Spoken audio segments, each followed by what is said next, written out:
Hello, welcome back to my channel. Today I'm going to do April beauty favorites, and we're going to do, demo shots of everything as we normally do. But one thing that I really wanted to talk about before we actually get into the favorites portion is the Watermelon Glow sunscreen, the SPF 50.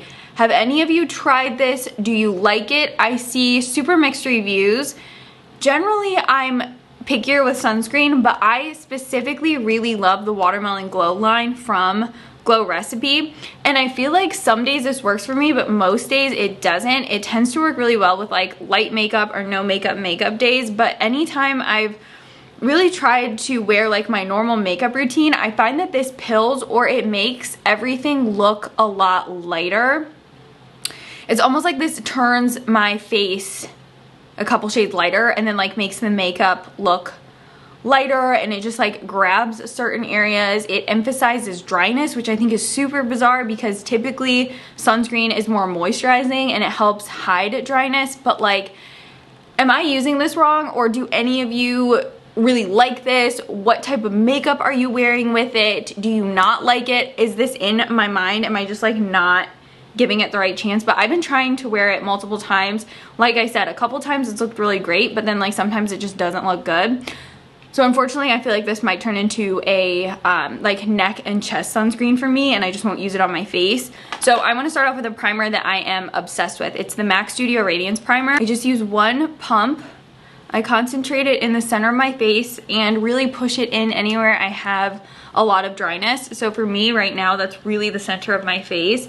But this is one of those grippy, sticky, tacky primers. It's not like overly luminous, if that makes sense. So it's not pearlized, which I kind of thought that it was going to be. I thought it was gonna be a little bit more of like a luminous primer, but it gives your skin a natural sheen without being like illuminating, and I love that. I feel like this actually makes my makeup last so much longer too because it's so sticky and grippy. Like, I really like these types of primers during the warm months because I feel like they do increase longevity. And I'll put a little bit extra like right on the corners of my eyes too, because I can see just like a little bit of dryness right there. This is the Lisa Eldridge Seamless Skin in Cosmic Rose.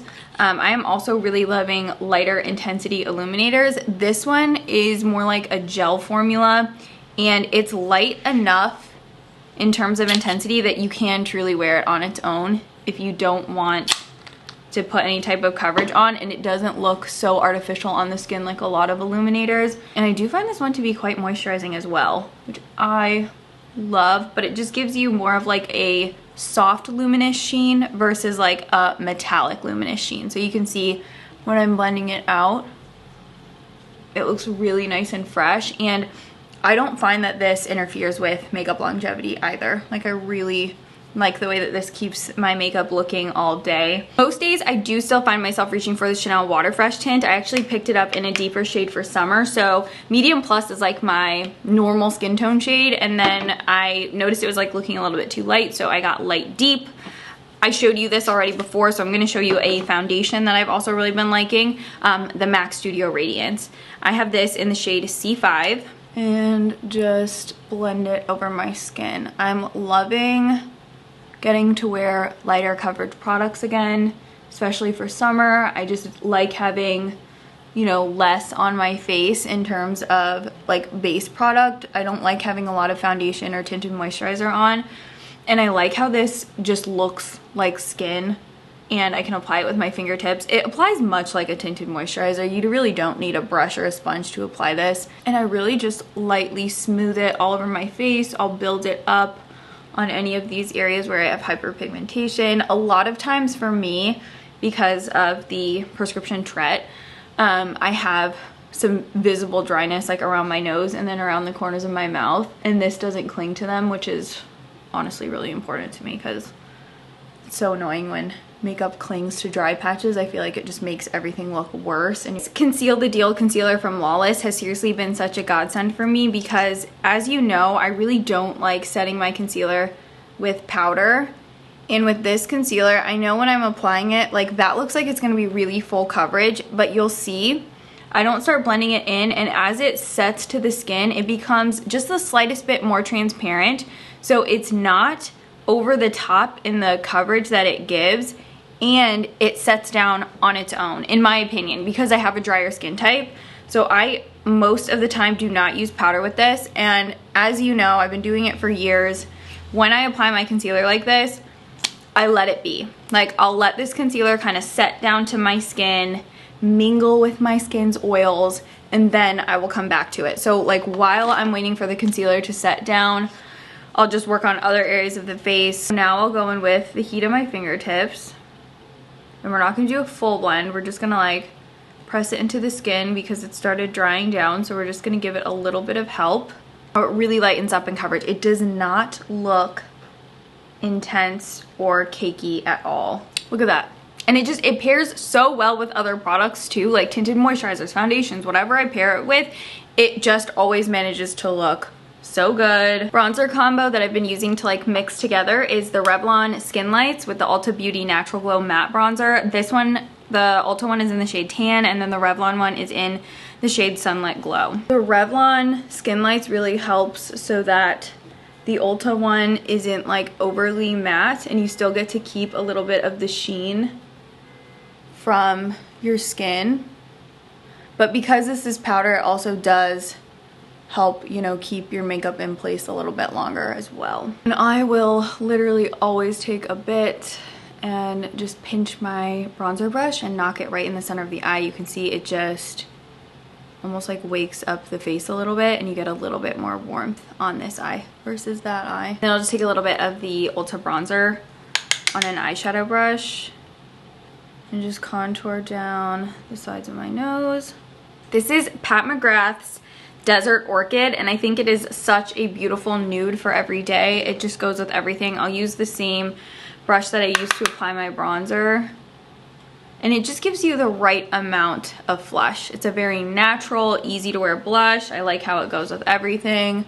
Just puts like a little bit of a peachy, youthful sheen on the cheeks, and I just stamp that like right from the apples all the way up. This does also have a little bit of shimmer to it, so it's a nice, like, you know, glowy powder option. I'm gonna use Charlotte's Pillow Talk Highlight.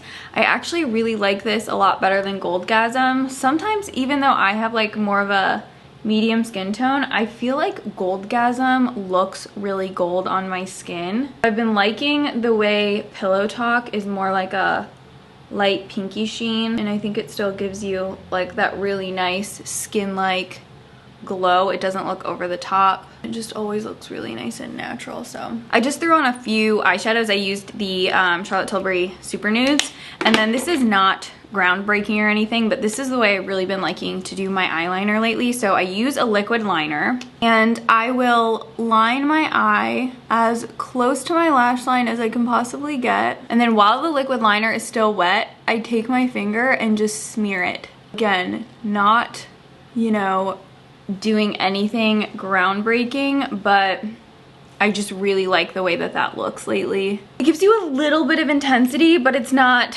you know, so harsh. Maybelline Curl Bounce. I feel like I'm gonna put this in a dupe video because it really reminds me of a more expensive mascara that I have. And I really like the effect of this. I also really, really like the brush. NYX Nude Truffle. I have 4 lip favorites to talk with you about this month. So the first is just a balm version of the Rose Perfecto in Milky Nude. So this is 110. I love this. It's just a less glossy, slightly more opaque version of the Milky Nude. You know, like the one that comes in this packaging. This is still my favorite color. I just feel like this one is so flattering. Very bridal as well. Could perhaps be like really nice for a wedding day look. And then this is the Rose Perfecto in Chilling Brown, which is slightly more deep and I think really flattering as well. It's got a good amount of red to it. You can already see like this one's a lot more glossy. So this is Chilling Brown. Again, obsessed. Just the slightest bit red of a brown. Very flattering. I love these. This is a lipstick. It's called Thanks, It's MAC. It is like shimmery, glittery, glossy beautifulness and a really pretty nude. Kind of like very Victoria vibes, but a little bit lighter. I love a good light nude that doesn't completely wash me out. And then last lip favorite is the Dior Lip Oil in Bronze. This is by far my favorite lip oil shade. I like how it gives you more of like a brown flush versus like a hot pink flush. They just give you that like ultra wet shine. So here's the bronze one. It's like slightly orangey, slightly brown. I just really like it. All right, so those are all of my beauty favorites from the month of April. I will list and link everything in the description box. Please let me know your thoughts on the Watermelon Glow sunscreen. Like I said, I feel like it's just a little bit unpredictable for me, so I would love to know your thoughts on it as well. I actually did wear it as more of like a body sunscreen to Walt Disney World last month, and I did like the dewy glow it gave my body, so I'm not going to be completely devastated if I can't use it on my face, because I would never like just throw a sunscreen away. I will use it as a neck and chest sunscreen. But like on my face, it's just too unpredictable. So I just want to hear your thoughts on that as well, because I feel like I'm seeing overwhelmingly positive things about the sunscreen. I don't know. Other than that, I will see you in my next video. Thank you so much for watching this one. Bye everyone.